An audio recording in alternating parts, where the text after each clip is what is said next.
Hello students, myself Chetan Garg, your mentor for today's lecture, and I welcome you all to our International Maths Olympiad series. In this series, we discuss previous year Maths Olympiad question of various countries, various different countries, and in today's lecture, we are taking Maths Olympiad exam of Hong Kong. This is basically a preliminary selection contest for IMO, and top scorers of this test are selected, and they get training for the entire year. And finally, a team is selected, and it will represent Hong Kong for International Maths Olympiad. Right. So let's see how the questions are. This question is from Hong Kong 2012, and the question says that let n is a two-digit number such that the square of the sum of the digits of n that is equal to sum of the digits of n square. Right. Okay, so first of all, since n is a two-digit number, so n square that must be less than or equal to 9999. Why? Because square of any two-digit number that is always less than 10,000, right? And that means since n square is a perfect square, so I can say sum of digits of n square that must be less than 36. Must be less than 36 because 9999 this is not a perfect square, right? And now let's assume n is a b. Basically, a and b are two single digits, so n is a two-digit number, and let's assume n to be ab, right? So sum of digits of n is a plus b, and uh, sum of square of sum of digits that will be a plus b square, and that is actually equal to sum of digits of n square. And since we have claimed that sum of digits of n square is less than 36, so a plus b whole square that should be less than 36. That further implies the values of a plus b that can be either uh, 1 or 2 or 3 or 4 or 5, because 5 square is 25 and perfect square less than 36. That means these are the only possible values for a plus b. Now let's consider the numbers one by one, right? A cannot be 0 because a b is a two digit number, right? So where A cannot be 0. Yes, B can be 0. Now let's consider the cases. Let's consider the first case when A plus B is 1, right? So that means we have only one possibility. That means the two-digit number and that can be 10, right? And let's verify whether that will be a solution or not. Sum of digits of 10 is 1 and its square a plus b square that will be 1, and n square is 100, and clearly sum of digits of n square that is also 1. So basically n equal to 10, this is an acceptable solution. So this is one of our solution. Now let's consider the case when a plus b is 2, right? So this implies n can be uh, 20, it can be 11, right? These are the two possible values. So clearly 20 squared is 400 and sum of digits is 4. Sum of digits of n is 2 and its square is 4. So 20 is a perfect solution, 20 is acceptable. Now since 11 square is 121. Sum of digits of 11 is 2 and square of it is 2 square. Sum of digits of 121 is 4. Clearly 2 square is equal to 4. So 20 and 11 are also acceptable solution. So let's write the acceptable values of n here.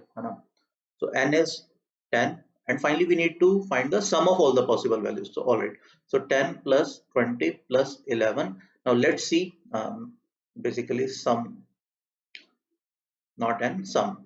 Right, now let's consider the third case when a plus b that is actually equals to how much? 3, right? So this implies the possible values of n that can be, that is simply 30, or it can be 21, or it can be 12, right? These are the three possible values. Now 30 square is 900, sum of digits of 30 is 3, 3 square will be 9, and sum of digits of 900 is 9. So perfect, this is acceptable. Now 21 square is what? 441, right? Sum of digits of 2 and 1 is 3. 3 square is 9. And is this equals to sum of digits of 21 square? Yes.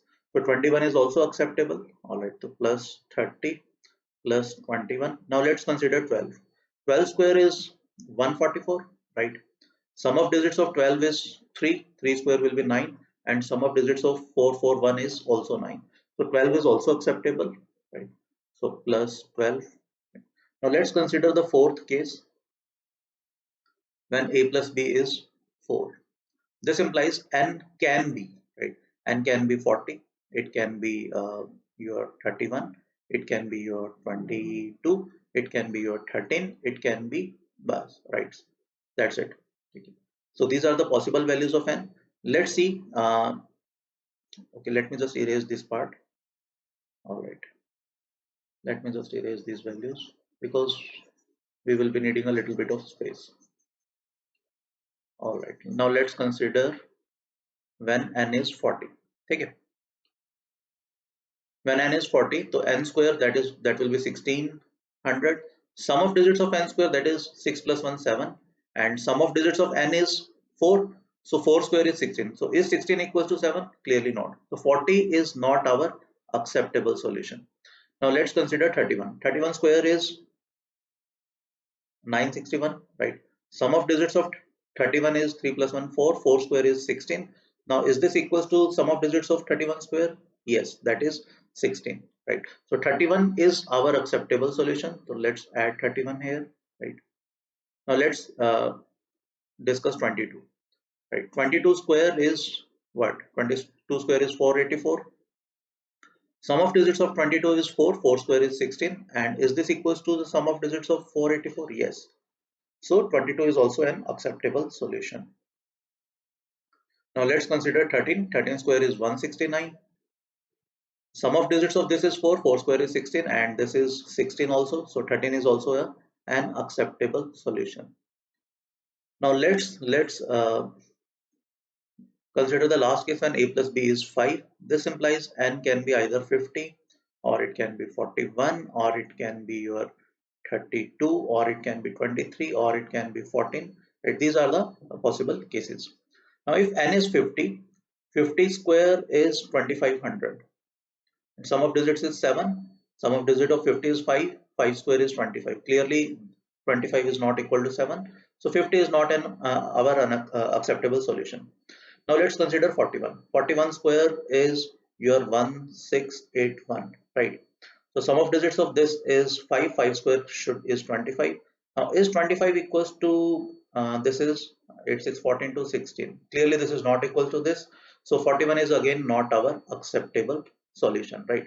Now let's consider 32 square. 32 square is 1024, right? It is simply 2 power 10. Sum of digits is 5. 5 square is 25, and is 25 equals to 4 plus 2 plus 1 7? Clearly not. So 32 is again not our acceptable solution. Now let's consider 23. So 23 square, that is simply what? 23 square is 529. Yes.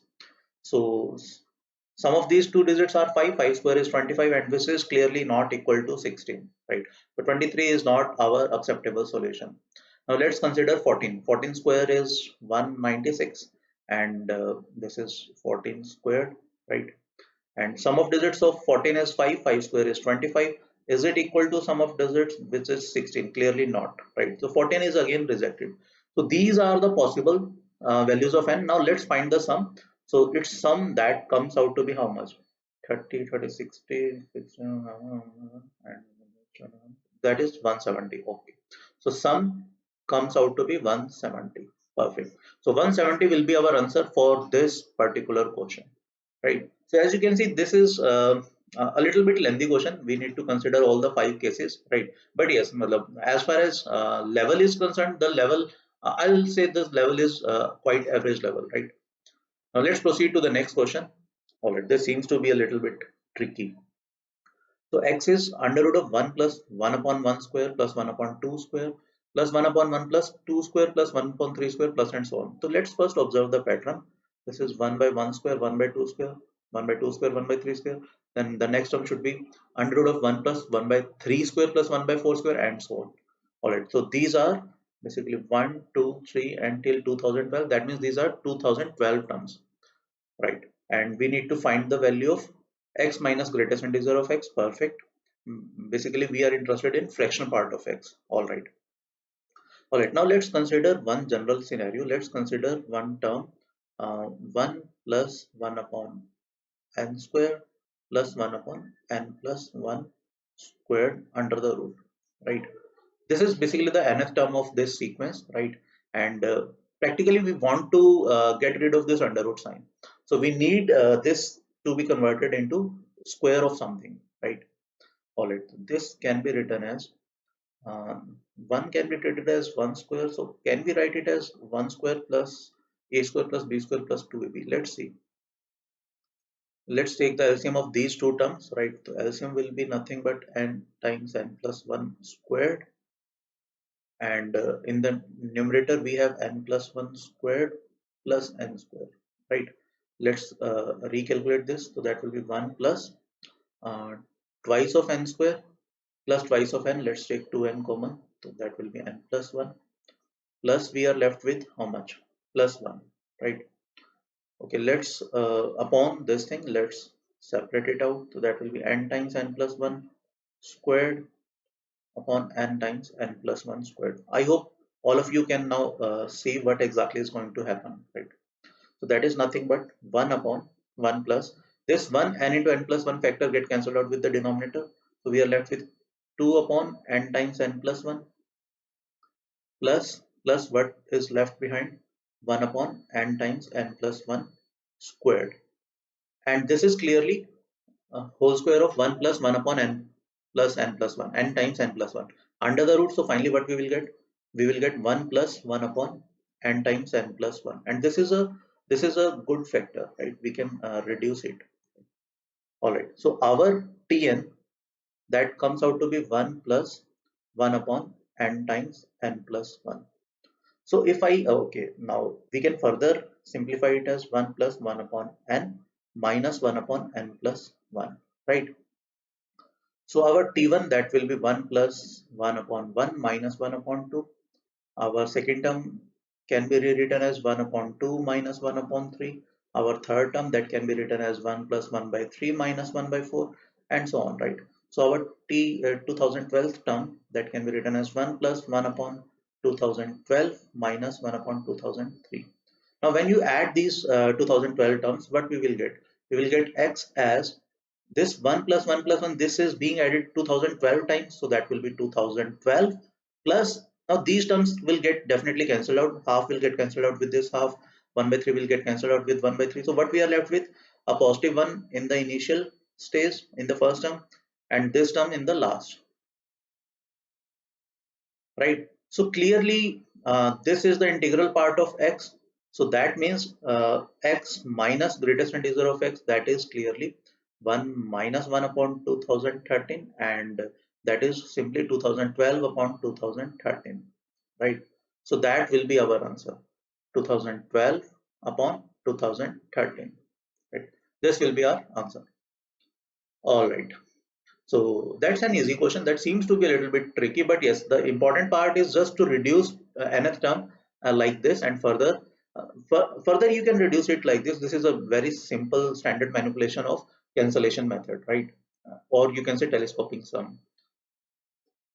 All right, this question is from 2014. This says that point A and C lie on the circumference of a circle with radius under root 50. All right, B is a point inside the circle such that angle ABC is 90 degree. All right, let's first draw the figure. Let's assume this is a circle. All right, my drawing is not that good.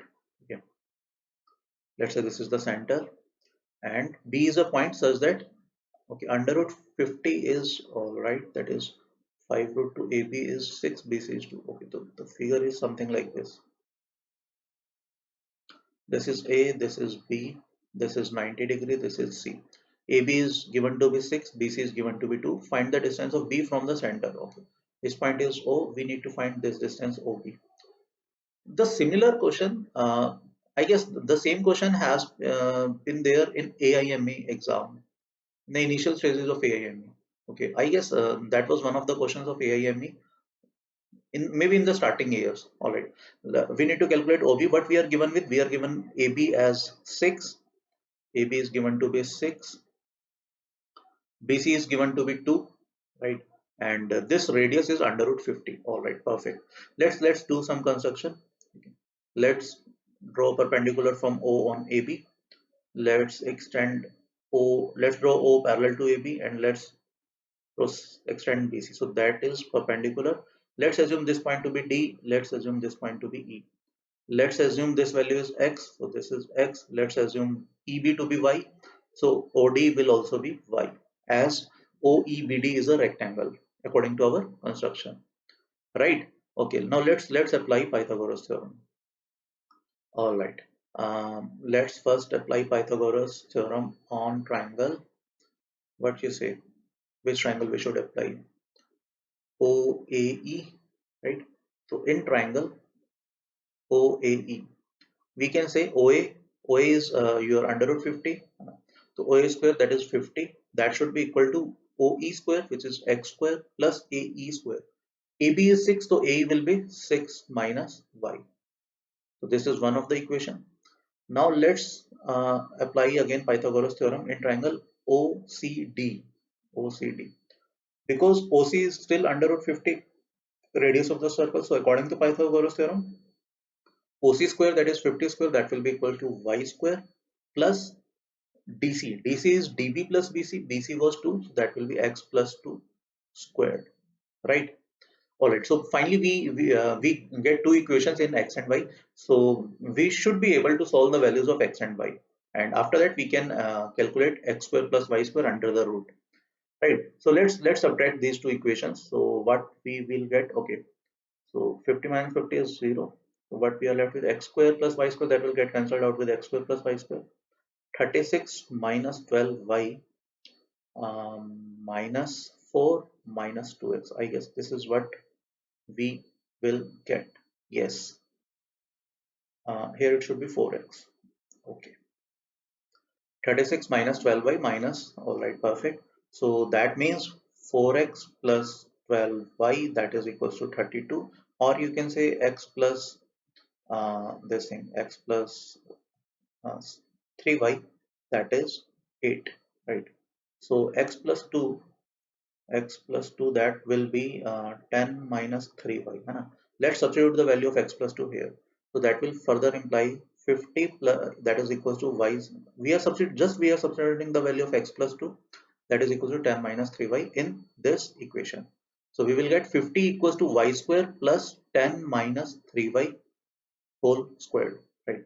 Now let's just open up the squares, and what we will get, 50, that is equals to y square plus 100 plus 9y square minus 60y, right? So that will give us 10y square minus 60y plus 50, that is equals to 0, right? So let's just divide it by 10. So y square minus 6y plus 5, that is equals to 0. So y comes out to be how much? Either it will be 1 or it will be 5. So these are the two possible values of y, right? And clearly x plus 3y is 8. So y simply cannot be 5. Y equals to 5, rejected. Because if y is 5, then x will be negative, right? And the negative values of x will not be included. So y must be equal to 1. That implies x is nothing but your 5. So that means this further implies that OB, which is what we need to find, that will be under root of x square plus y square, and that is nothing but how much?